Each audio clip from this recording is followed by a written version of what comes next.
last biographical personal question I ask everybody I talk to is the question whether you have any personal experience as a criminal offender, and if so, if that have, in which way this might have influenced, you know, the way you think about also probation and sanctioning.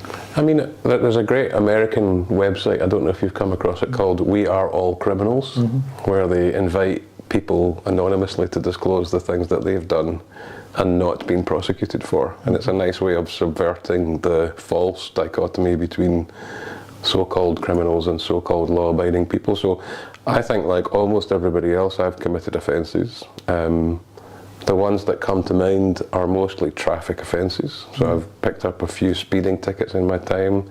The closest I've got to being prosecuted was when I failed to get my car inspected. If you have an old car in the UK, you have to go through an annual inspection. And the date fell in a holiday period when we were out of the country.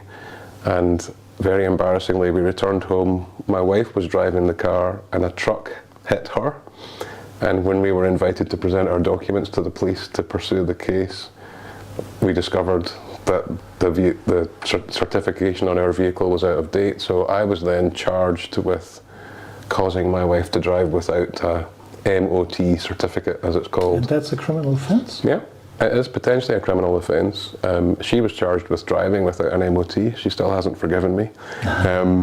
But as often happens, the prosecutor in Scotland looked at the paperwork and decided not to prosecute and just sent me a letter saying, don't do that again.